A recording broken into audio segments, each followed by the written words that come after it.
Good afternoon, everybody. How you doing? That's it? Let's try one more time. How you doing? Excellent, much better. So I realize we are sitting in between you and your beers or whatever cocktail that you may enjoy. So we're going to try and keep this session interactive and interesting. So my name is Prithpal Bhogill. I'm part of the product team, the Apigee product team within the Google Cloud team.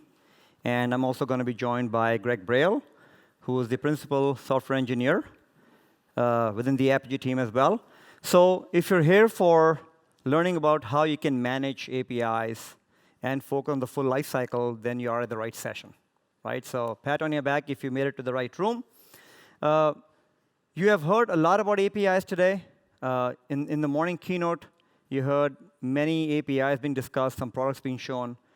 We're going to try and take you to a journey on what does the API lifecycle look like as we see many of our customers adopting APIs and using that as a way to transact digitally with many of the businesses, many of the partners and employees and external entities. We're going to walk you through the role of the API team. This is a team who is traditionally responsible for working, standing up APIs, securing them, so on and so forth. So today is going to be a very interactive session.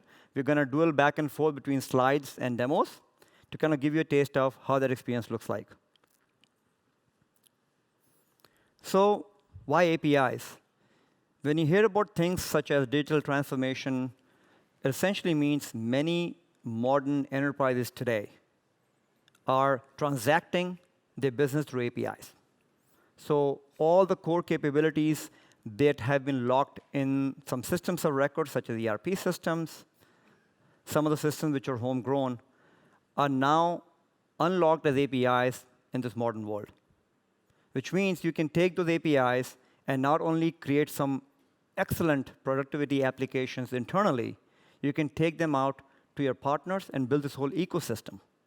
In the morning, in the keynote, if some of you guys got a chance to attend that, the different kinds of ecosystems, right? Partners, employees, and then even outside world to the industry and then external entities. APIs are becoming more and more central to every organization that is trying to participate in the digital world. We take a slightly opinionated view about APIs, and we start with what we call as the digital value chain. It's actually a very simple concept if you think about it. At the end of the day, all what matters is the entity to your left or my right, which is the customer or the end user.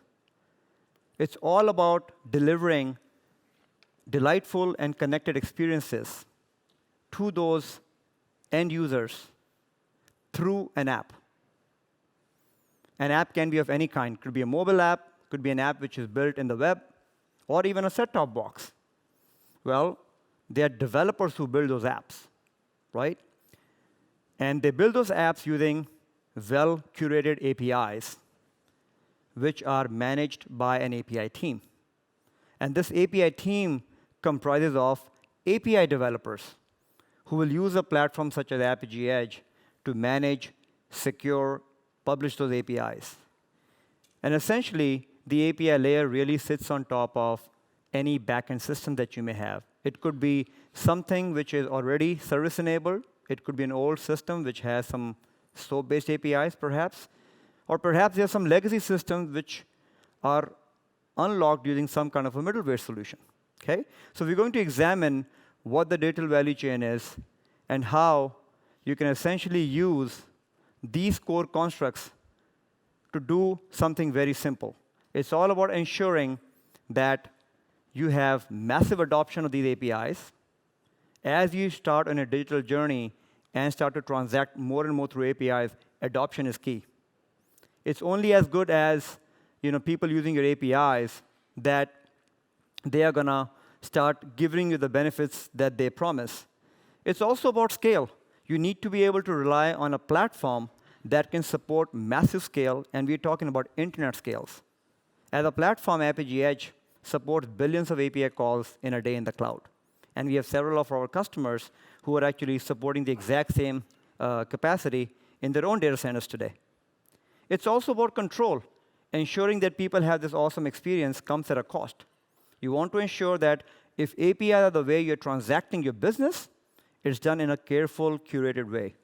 You have a lot of security around ensuring that only the people or the entities or the apps who should get access to those APIs do so. And in the end, all the tools and the platform capabilities really put a focus on trying to give you all that at a very fast pace or agility. Okay?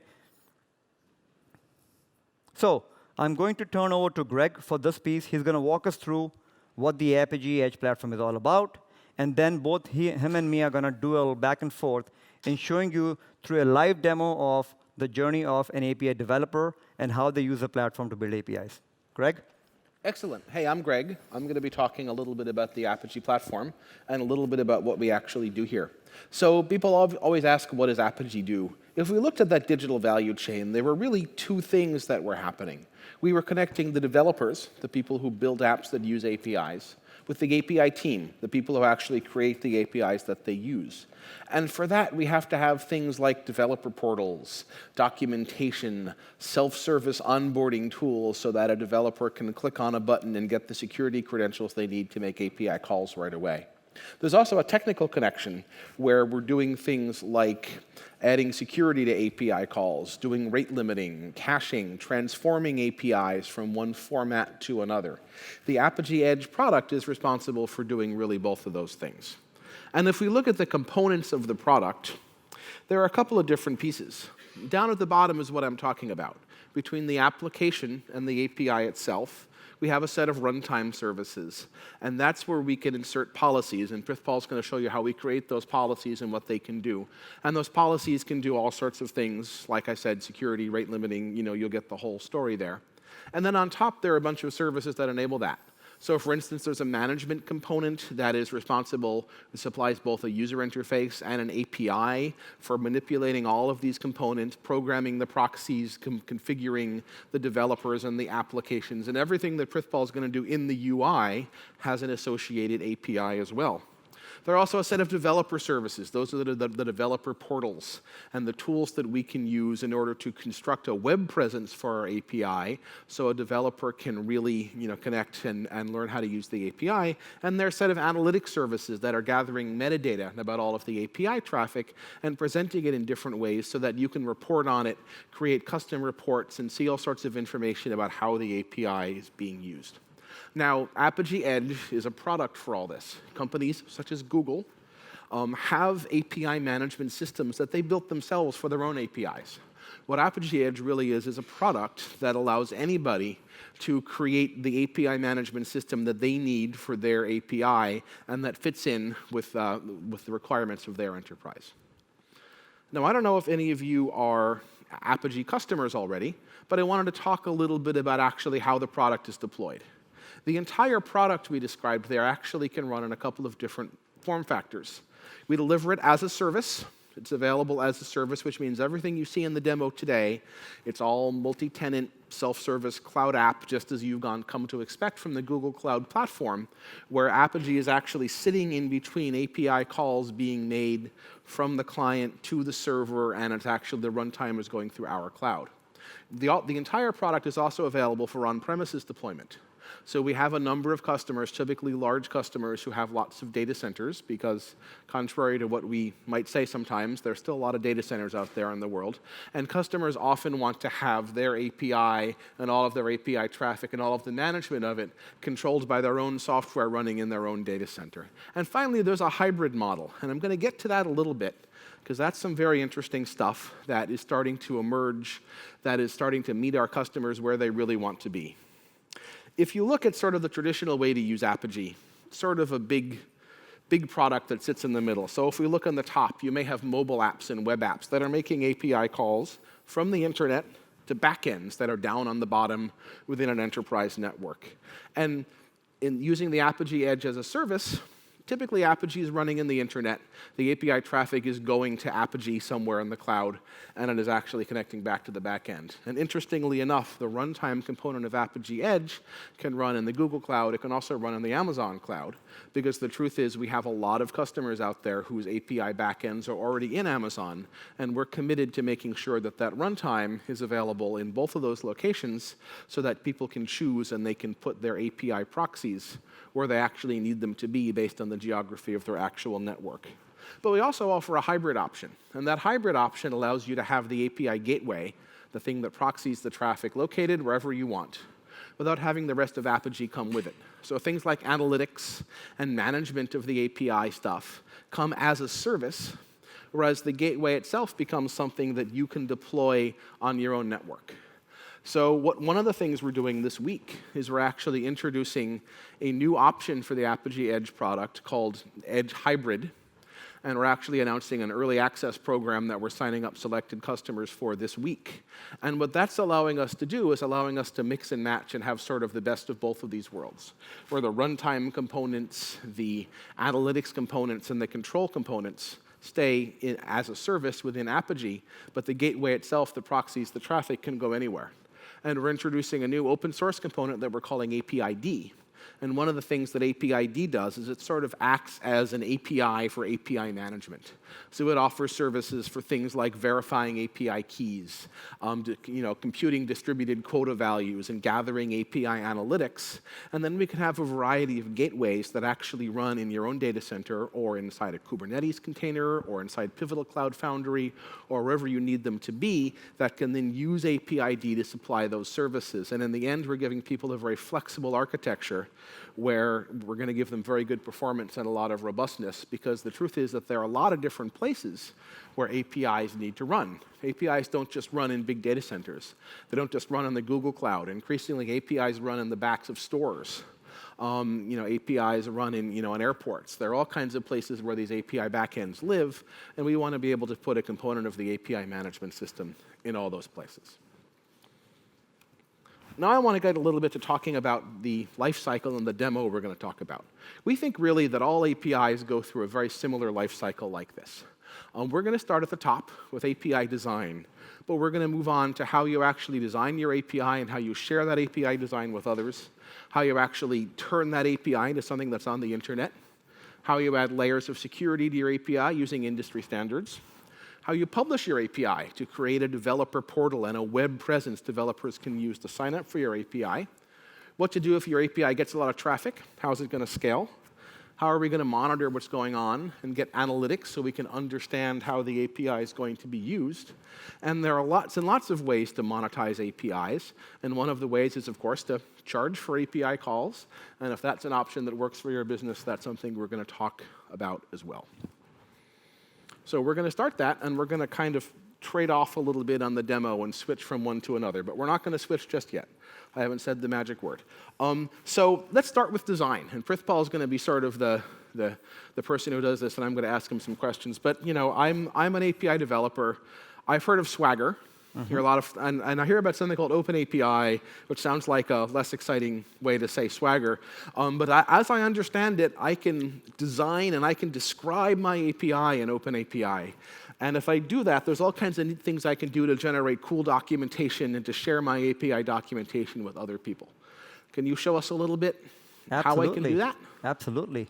So you're right. Open API is a great way to be able to share what your API does. It's an excellent contract which can be used to not only create APIs, but also share that across different developers so they have a common sense of what an API looks like. Okay, we're on the demo screen out here. So what you see out here is I'm logged into Apigee Edge. This is the Apigee Edge cloud version. Looks exactly the same like when you would deploy it on premises. I'm actually leveraging a brand new Apigee Edge experience. This is a user interface we actually released just about a few months back. And it is centered around the API lifecycle. So in this case, I'll do a little bit of level setting here. I'm connected to the Demofy org. Think about org as a short for an organization. And it's the container where I, as a business unit or a team or a company, if it is small enough, will build all my APIs and add some policies. Okay? So the very first thing we're going to do is start off with taking a spec. In this case, I'm going to take the liberty of leveraging a spec that is called OpenAPI for hotels. It's a very simple spec, which is sitting somewhere in the internet. In this case, happens to be just a simple gist on a GitHub account. So let's go to the Apigee Edge screen. So that spec, that YAML was the design of my API. So as a developer, I might use a tool to generate it, or I might just type, right? Exactly. OK. So it all starts from the spec editor. So I'm in the tool. I click on the spec icon, and let's go import the spec. So I'm just going to paste the URL that I just picked up from there and say import. And assuming the demo gods are with us today, it should, in a few seconds, actually show you how the hotel's OpenAPI spec looks like. So Greg, as you can see out here, it spits out some very important information out there, such as, on the left-hand side, talks about what the host name is, the base path is, but more importantly, this is information that gets synchronized left to right. So everything you want to know.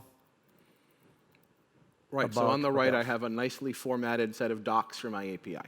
Exactly. And then more importantly, if we now start examining this simple API doc, it very clearly describes what this API should be doing. In this case, we have certain resources which have been declared out here, such as how do I query a specific hotel, right? So you have different kinds of options provided to you out there, options to kind of update hotels in this case. So we're going to use the backdrop of a hotel as an example. And then you also have the ability for you to actually get a list of all hotels. So Greg, as we just kind of were discussing, the OpenAPI spec gives you the ability to communicate your intent. And in this case, the OpenAPI editor, or OpenAPI, it used to be earlier known as Swagger, is integrated right into the product. Once you have imported the spec, you can actually collaborate with other API developers in the team, so they can edit, make some mods, perhaps add some changes, and then you can take it to the next step of that publishing or to actually creating an API. OK, cool. And I should point out that OpenAPI is an open standard. It's controlled by the OpenAPI Foundation. The version 2.0 is the version of the spec that we're looking at here. There's a version 3.0 that's in the works and about to be published that takes into consideration a lot of the inputs people have had. But we've been working with OpenAPI for a couple years now, and we found that it's become the de facto standard and essentially the most popular format out there for API specification. You know, there are some cool things you can do with it. You can even generate SDKs for various languages from the OpenAPI spec, which is sometimes something that's very handy to be able to do. So let's go back to the slides for a sec. And so we talked a little bit about the spec and what OpenAPI is and how it is. So once I have a spec, now what do I do? How do I actually turn this? Now, clearly, I'm a developer. I probably wrote some Node code or something to implement my API. Maybe I wrote some Node code that uses Postgres, and I deployed it to Google Cloud or wherever. It doesn't really matter where I deploy it. But I now want to have all the API management goodness and all the serviceability of Apigee around my API. So how do I do that? Yeah, so that's a great point. So now we're going to focus on, great, I have some design using an OpenAPI spec. How do I take it to the next level of actually building an API proxy? Okay, so let's switch over to the demo, please. All right, so I have an API. Using a simple click, I can click on the Generate API Proxy button. I can give it the base path. Let's call it v1/reservations. And again, all I'm doing out here is it has picked up all that information from the OpenAPI spec. In this wizard, I'm just making a few changes because I would like for the API proxy to be deployed in a very specific way. You can see there's a backend endpoint. This actually happens to be an existing API endpoint. So if I was to go out here and query this is exactly the backend API that Greg was just talking about. This is running somewhere in the cloud. Could be the Google Cloud, could be any other data center, doesn't really matter. This is the endpoint that we're going to create a proxy in front of, and then we'll use the API magic to add a bunch of different things. So I go back out here, click the next button, and fair enough, the API proxy wizard has actually picked up all the different resources which were specified in the Open API doc. And I have the option to say, great, I'm only going to do just retrieving all the hotels for right now. So we're just going to do the most basic API, which is get/hotels. Exactly. Something Good place very, to very start. simple. And in this case, I'm going to add some security a little bit later on in the phase. But for right now, I just want to keep it as a simple pass-through proxy. Okay. And oh, by the way, by even making a simple pass-through proxy, you can get a lot of visibility and analytics on API usage. So let's go ahead and click Next here.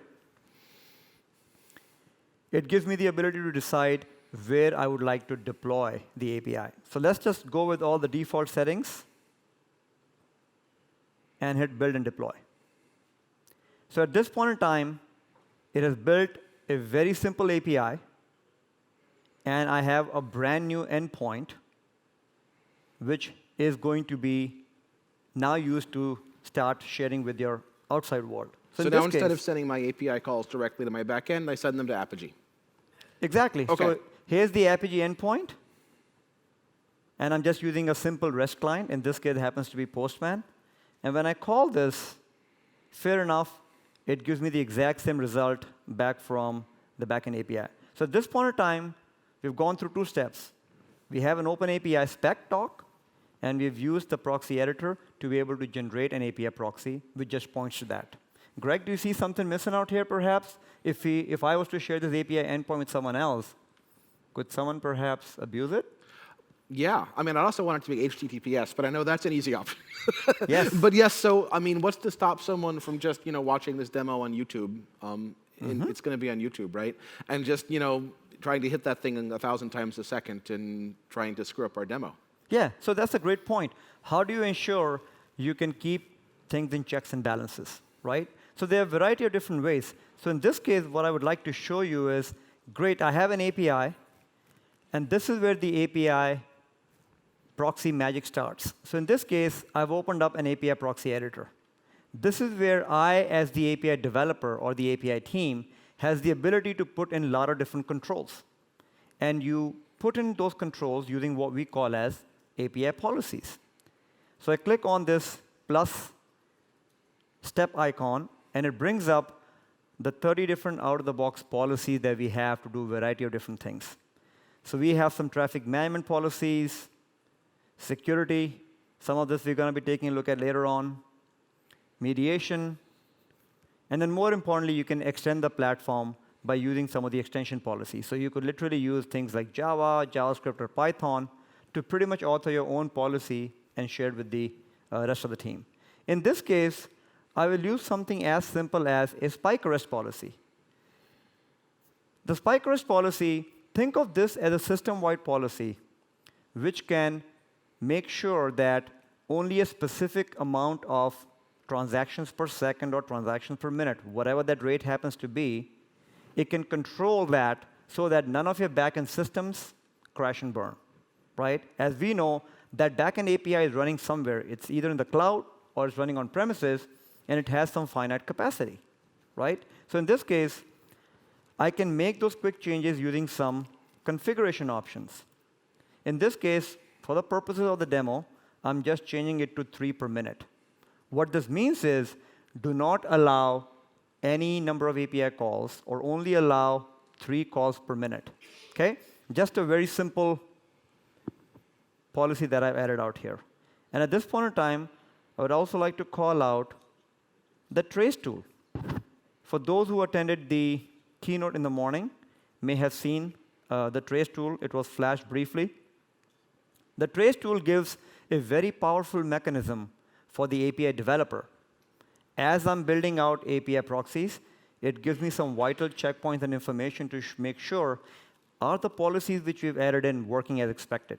So think about this as a web-based testing tool throughout my API development process, okay? So I'll just leave the trace session on. I'll go back to my client, and I will call this API. And when I do this, you can see that there was a trace which was recorded here. I can hover over some of the things and gather some vital information. In this case, it tells me exactly what was received from the user. I can hover over. In this case, you can see the spike arrest policy barely took even a millisecond, right? So many of these policies have been very optimized to ensure near network level latency, right? So let's now try and pretend that someone is trying to call the APIs more than they should. And let's see what the API platform does. So when I try to hit it a few times, right away the spike arrest policy kicks in, right? It was set to 3 per minute. And in this case, it calculates that I'm only going to allow 3 transactions per minute, thereby protecting your backend APIs. OK? So cool. Over to you, Greg. Thanks. So as you can see, just taking a break here from trying to be scripted, what Prithpal's done is he's shown that we can create a proxy for an API and we can add policies. Now, we don't have unlimited time. So you might ask questions like, can I customize the response that comes back from the spike arrest policy? Can I have different spike arrest limits for different types of APIs? Can I have TLS turned on and required? Can I transform the API response like we saw in the demo this morning? And the answer is yes, you can do all those things. This product has been around for a couple of years. We have a lot of large enterprise customers who drive a lot of sometimes obscure requirements into it. For the purposes of the demo, we're not going to show every single thing we could possibly do with the product, but we're trying to give you an idea here. But let's go back to the slides for a sec. So, basically what we've done is we've shown, hey, using the Apigee Edge, we can now create a proxy for the API where we can insert policies. So now instead of going directly to my backend, I'm going to Apigee. And it's pretty easy to insert some basic policies like a spike arrest to give a basic level of quality of service to my API. But of course, one of the things I would think is, great, you got a spike arrest. Now the people watching on YouTube can't really mess things up. But my API still has no security. And that's no good. I mean, I've read about OAuth. I understand that OAuth is one of the de facto standards for API authentication. How can I start to add some of those things to my API without having to learn all the complexities of the spec and program it all myself? No, that's a great point, Greg. In fact, many customers that we talk to, OAuth 2.0 is a very popular API security standard, right? So in this segment, we're going to take a look at how exactly we now take this API and actually protect it using an OAuth policy. OK? Let's switch to the demo, please. So let's carry this thing a little bit forward. I'm going to create and add a very simple OAuth 2.0 policy.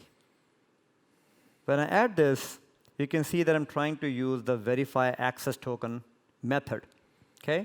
And the verify access token method within this OAuth policy is actually going to ensure that this API, whenever invoked, is presented with a valid OAuth token. Okay?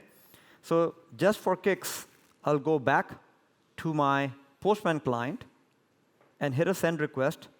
And right away, you can see that it points out, I need a valid token. So how do we go about getting this token? One of the key parts of the platform is the notion of an OAuth server. So Apigee Edge actually has a built-in OAuth server which can mint tokens, and we support a variety of different kinds of OAuth flows, right? We have the standard 2-legged and 3-legged OAuth flows out of the box, and because the platform is customizable, you can actually support some other flows as well. Whether Apigee is the platform that does the OAuth dance itself, or it integrates, which we have in the past with many different identity and access management systems, it can control that, mint tokens, take some else other systems tokens, and enforce that and all that stuff. So in this case, in order to actually show you how this would work, I'm going to introduce a new concept, and that's of an API product. So what's an API product? An API product is actually the way you would want to expose your capabilities, which are nothing but APIs, in different shapes and sizes to consumers. So you could think about a strategy where I could take 3 APIs and only give read-only access through what we call as an API product. So an API product, and I'll build something out here called Hotels Gold. And you can assign some quotas out here. In this case, let's say 100 per minute. And I'm going to pick the API proxy that we just built, which is hotels. In this API product definition, I can add a bunch of different API proxies. And I can also limit them by Perhaps all of these APIs only have GET access. So you can limit what I can do with the API, as well as which parts of the API I can call, but also what I can do with it. Okay. Exactly. Okay, One of the other things I could do is the exact same API combination, or perhaps a separate one. I could perhaps make a hotel's platinum product. Yep. In or which free. case, yes. Right. In which case, give them access to more APIs and perhaps let you do more with those APIs itself, and perhaps up your bandwidth to 1,000 times a minute. Okay? So let's go ahead and save this API product. Great. So this is where, when we talk about the API team, you also have collaboration with not only the API developer, but the API product manager. If you think about digital business and APIs as products, that's exactly what we mean. Now you can bundle these APIs and then offer them to the outside world. So great, I have a product, but I need to be able to showcase some level of security access. So in this case, I'm going to introduce a concept of an app. Think about an app as the ability to actually generate some API keys. Okay? So in this case, I'm going to very quickly call this the hotel's gold app. Pick a developer here. And in this case, I'm going to pick the hotel's gold product and hit save. So all what I've done so far is saying, great, I have an API product called hotels. Now let me generate an app called hotels app. This is the app which has an identifier, a key ID, and a secret, which you would share with the app developer who's going to consume the API. Okay? This is where the consumption angle comes in. So you can pretend you have 10 partners. Each one of them may have a separate app. Why would you do that? You would do that so you can track them separately. You can report usage. And as Greg mentioned, you can do some pretty exotic things. You could have some partners who are subscribed to the gold product and have access to lesser parts of the APIs or at a lower quota. Or you can create apps that give access to, let's say, the hotel's platinum product, which give you more access to the same APIs and additional stuff for some of the other APIs. Once I have the app, let's click on this. I have what we call as a key and secret. So what I'm going to do at this point is, as I mentioned, Apigee Edge also has a full-blown OAuth provider in the platform. I'm actually going to use a pre-configured token endpoint, which is enabled by default in any org that you provision. And I'm going to specify the client ID and the client secret. So what I'm really doing out here is I'm mimicking that I am an external client, which you have configured using an app, and someone has shared the app key and secret with me. Traditionally, the sharing of the app key and secret essentially happens through a developer portal. Okay? That's on the consumption side. So I call this, and I'm using the client credentials grant type, which may be very familiar to some of the folks who are perhaps API developers already. When I make a request out here, it gives me an access token. So I now have an access token, which can be used securely to access the API. This access token could be timed. It can also be scoped, wherein it can give access to different parts of the API within the product. At the product level, you can actually configure what kind of scopes it allows access to. So let's take this access token. We'll go back to the hotel's API proxy, and now add an authorization header here. And the exact same token that was just minted, we'll place it in the authorization header, and now make a request. Oops. Yep. Maybe we didn't cut and paste right. Let me, oh. That's your client ID, I think. I think I may have the wrong client ID. Let's go take a look here. Make sure. So it's a live demo, guys. Yeah, that's right.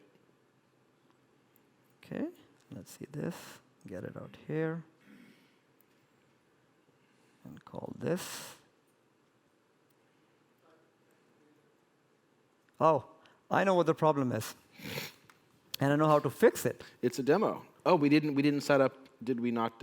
No, there's one thing which we actually skipped over, and that was this backend system that I'm hitting actually has its own security mechanism, Ah. and this is overwriting the header. Oh, because so let's we're show sending them your token to GitHub.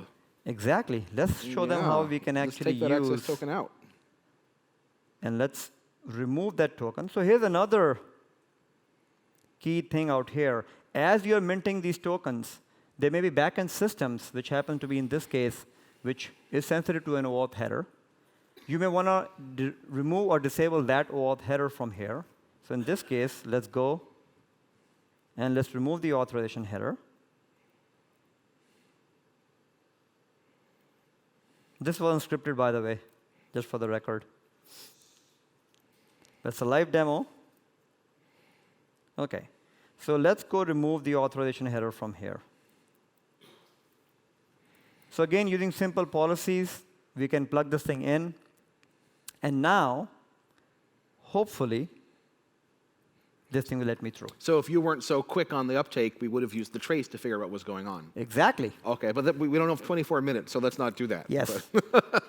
All right, Cool. so back to you. That's really cool. Let's go back to the slides for a sec. So we showed how we could do OAuth. Now, in the interest of time, we did the simplest possible form of OAuth, which is the client credentials grant type, or informally known as two-legged OAuth.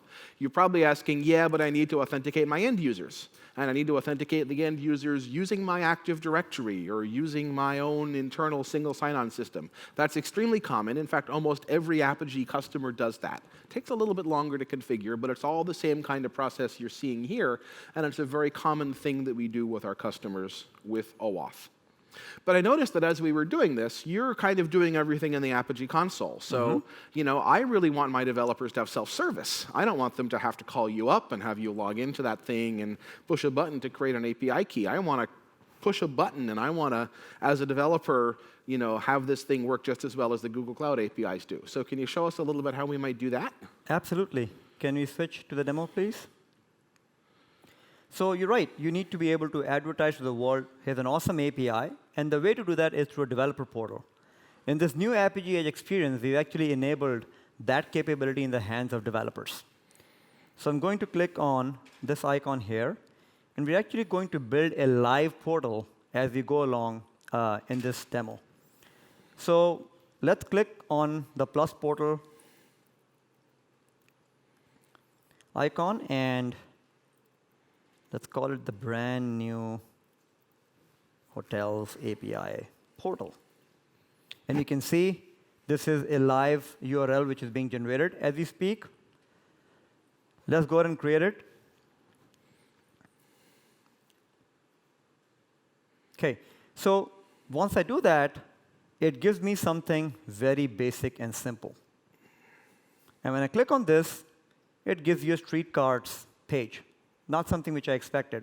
I'm trying to build a hotels API, right? So let's see how we go about changing and customizing and show you the power of how you can do that all from within the tool. So in this section, I can go to the pages. So think about my role changing slightly, where now I become part of the content team who's responsible for doing that. And you can do that from within the same tool. Apigee Edge has RBAC built into it, which means you could essentially have a role of that of a content developer who has access to only building out this portal and not mess with the API proxies, and vice versa. Okay? So in this case, we go to the home page, and we can start making some changes here. We can call it hotels, and just change it in a couple places. And I hit publish. Okay? So in this case, if I was to refresh this, great. I see that change, but I don't really like the picture here. It seems a little bit odd. Doesn't look like a hotel. We don't have any hotels in Chicago anyway. Yeah, exactly. We're starting in San Francisco and New York only. So let's go change that. Well, how can I really do that? I can go back to the hotel's main page out here, the portal page, and I will upload some handy files in here. So first, go and delete the default logo which has been here. So right from here, I'm going to actually add a couple of files. In this case, the logo file. OK. I'm not a UX developer, so just for the record. You spent a lot of time on that, I see. That's awesome. And a background, which I think is really neat. OK. So now let's go back.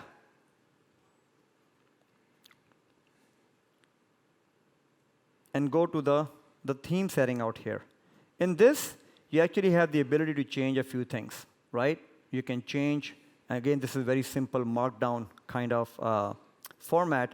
I can go change the footer, the background, everything. Oh boy, CSS, OK. It's simple, easy. It's just built on CSS. I know some folks don't like it, but again, this is very simple. It runs the world.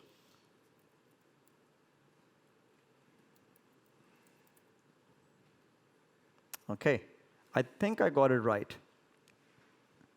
Let's go ahead and publish this portal. Hey, look at that. And just like that, I have a branded developer portal within a few clicks and minutes, right? Didn't take that long. But there's something which I also would like to add in. We have a hotels API. Yes. That's missing out here. So let's see if we can add that to the developer portal. Yep. OK. So go back to the portal page here. You can click on the API section. OK? In this API section, I'm going to add the exact same hotels API spec that I had used. So let's pick the hotels gold product, because your API spec is mapped to the product. We'll go add this.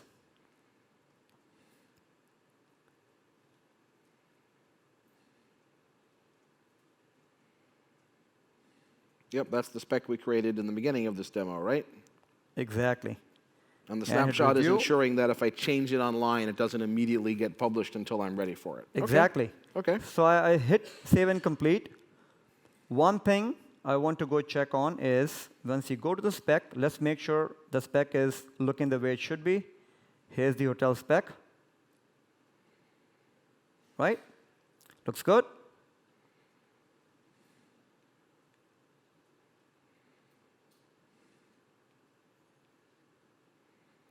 You go in here, make sure. We'll get a snapshot of the latest one. Let's pick this. And save this. OK? Once I've done this,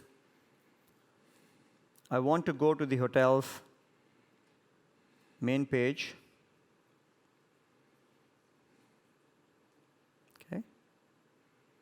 And maybe add one more comment to it. Hotels API, excellent. And hit publish. OK? So I just made a couple changes. I added an API snapshot, and I updated the definition. So if I go here and click on this, you can see the Hotels Gold product. And you can also see the API spec. Oh, looks like it didn't load it. I think let's move on in interest of time. OK. But if it's supposed to be here. Yeah. So it works. With this, you will actually see the API documentation render out here in a very similar way that it would as we had in the spec editor. Now, but from a consumer perspective. Now, can I actually sign up for a key here and get that API key and credentials we saw earlier? Yeah. So we haven't enabled that. But in real world, what you would do is you would take this to the next step. And the same API key and secret that I actually generated from the API provider side, you could have a developer portal through which you can expose that capability and have them generate the API key in a self-service way. Right. Right. And we're not going to go into all of that in the interest of time, but that's exactly why this ability to create a portal. And the customization of the portal is very simple. The portal it's just a web app that calls the management APIs in Edge. Everything we've done in the UI has an associated API. We have a portal here which is kind of built into the product and very easy for customers to deploy. But we've also had customers build their own portal in their own way, completely custom with heavy input from their branding teams on top of our management API and really everything in between. So you can get going very quickly, as Prithpal is showing, and for many APIs, that's all you need, but you also have the ability to do extensive customization. So let's go back to the slides, and we're going to talk through a few more sections of the life cycle, a little bit more quickly, but we wanted to get the real, the basics of the whole product there. Now, once I've done this, I probably want it to scale. And I got to assume that the Apigee Edge product running as a service can auto-scale. It runs on top of Google Cloud. It even runs on top of Amazon Cloud.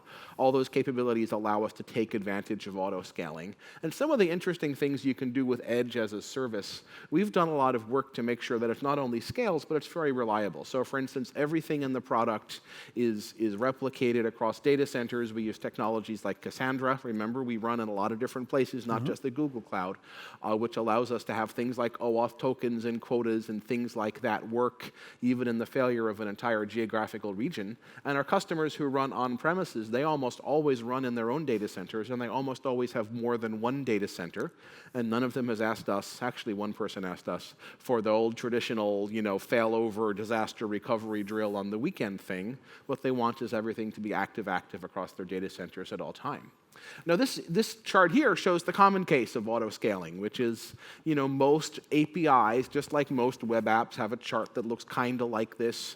You have big traffic peaks Monday, Wednesday, Thursday, and Friday, and whatever geography you're in. You have smaller traffic peaks on weekends, and it's pretty predictable. And auto-scaling systems like the ones built into the cloud can easily keep up, because every 10 or 15 minutes, they kind of average what's happening, and they add servers and take them away. An interesting use case is we have some customers whose peak does not look like this. So for instance, we have a customer in the clothing industry that does auctions of items of clothing periodically. So for instance, at 9 a.m. on Thursday, they'll auction a new limited edition item of clothing to their fans who will use their app to try and get this item of clothing, and their API traffic goes from 1 or 2 requests a second to 10,000 requests a second in the space of about a second. These kinds of auto-scaling algorithms don't work there because there's no auto-scaling system in the world that can detect, traffic ramping up over a 2 or 3 second period and spin up, 50 or 100 server nodes. So we also have the ability through our global support center to configure sort of what the parameters of this auto-scaling are. And Apigee Edge, we sell to a lot of large enterprises, and some of them, like the idea that they can call someone up and say, hey, we have a big event happening tomorrow morning, let's make sure we're ready, let's kind of adjust those auto-scaling parameters in order to make this sort of thing happen. That's a real important thing that we do. Now, if we move on, of course, none of this would work if we weren't monitoring. So I talked about the scaling, I talked about all those kinds of things, but obviously within our global support centers, we're monitoring what's happening not only with the cloud, we run on great cloud platforms, but with our own application. Our certain API is using an excessive amount of traffic, and we've gotten to the point now where we have great people working behind the scenes, as well as a lot of automated monitoring, where we often detect problems with a customer's back-end API before they do.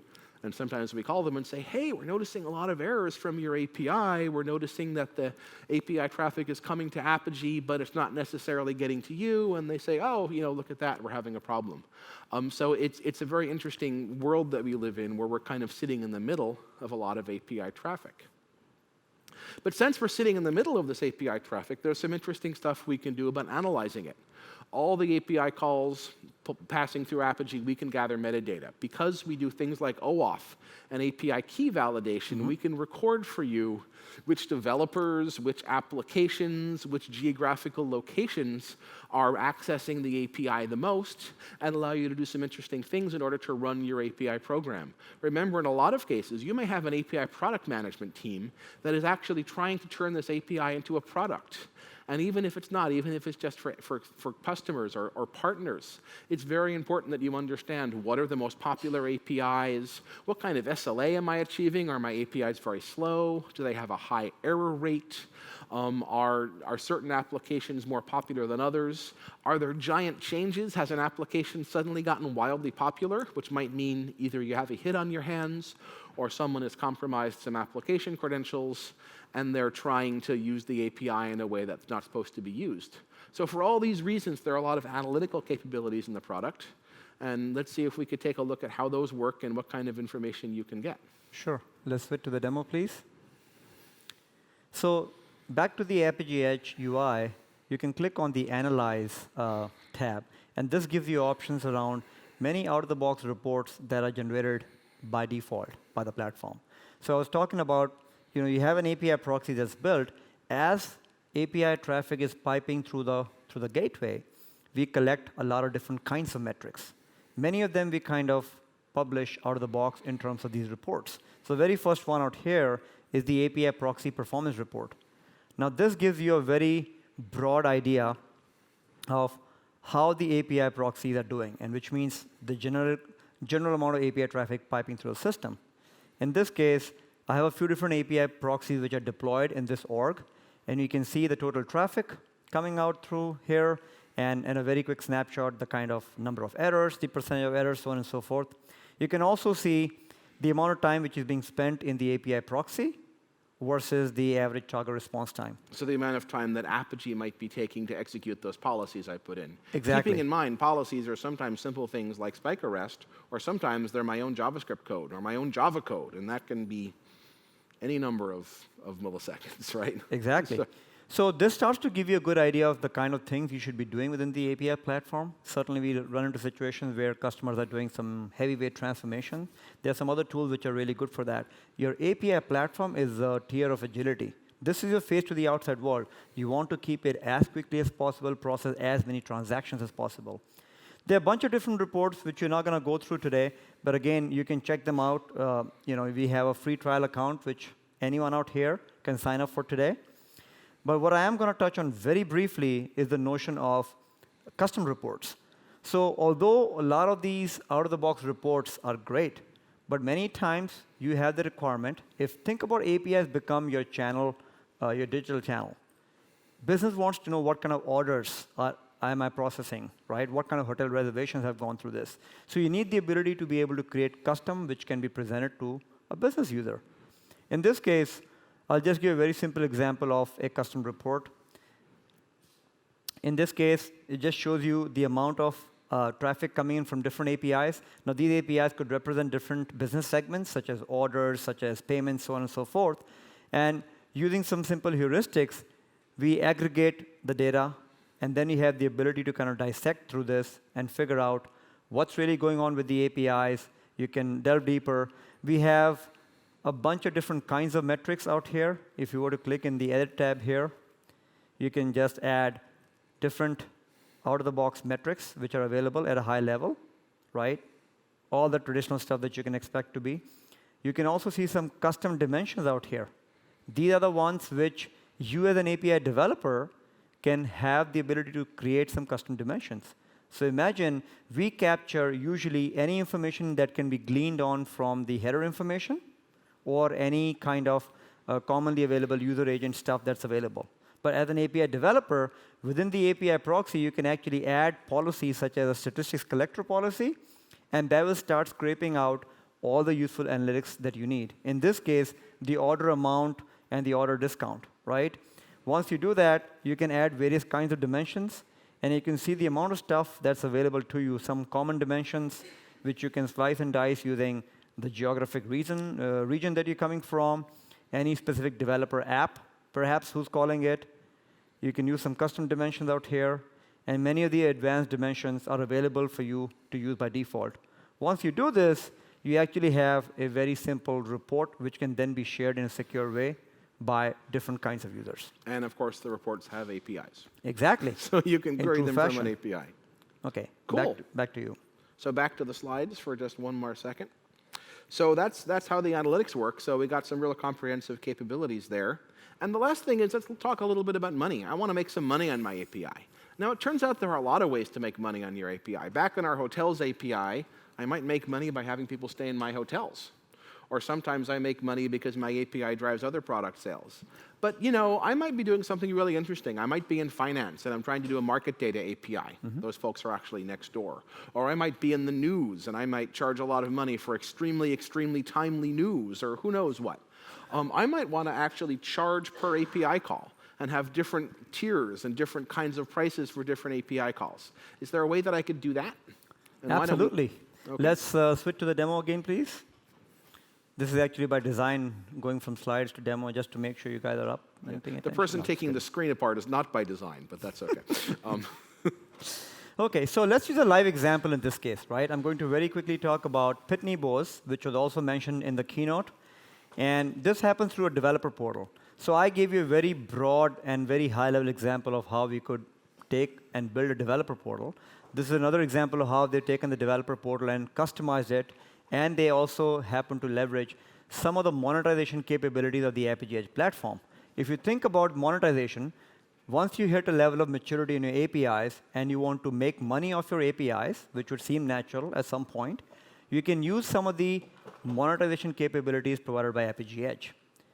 We are going to review the consumer side of it, but from the producer side or the provider side of APIs, you can create different rate plans, right? Because you may want to offer APIs so that people can consume based on different kinds of dimensions. Perhaps you want to sell APIs using volume-based pricing, right? Maybe these many number of API calls per month.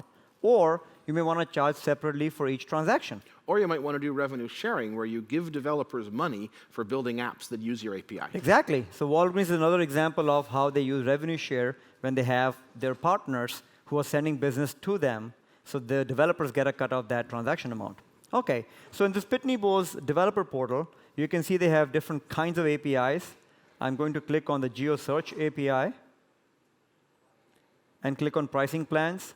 This gives you the consumer side of it. So if you are an app developer trying to use some of the Pitney Bowes APIs, in this case GeoSearch, you can sign up for different kinds of plans. In this case, they are doing volume-based pricing, where you can get 5K, 10K, et cetera, and different credits. And in this case, you can build custom plans. So this gives you one glimpse of how you can use monetization, both from the provider side and in this case from the consumer side, to now monetize your APIs. So what's a credit? Is that like at different points for different API calls? Exactly. So in this case, they have this notion of some kind of a freemium tier where when you're using a higher tier, they give you more and more credits. So there's upside for the developers see. That's interesting. To use more and more APIs. Exactly. And different API calls could have different weights, essentially, right? Exactly. OK. Awesome. Cool. So back to you. OK, so back to the slides one last time.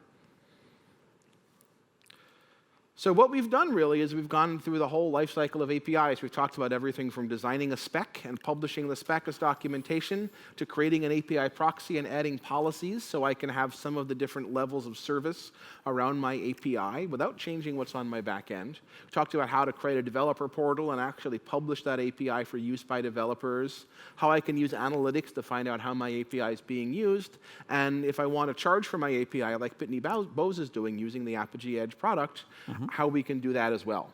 So, basically that's what we do with Apigee Edge. We provide a product that allows people to configure all of that stuff to work the way they need it. So thank you all for coming. Thanks for sharing time.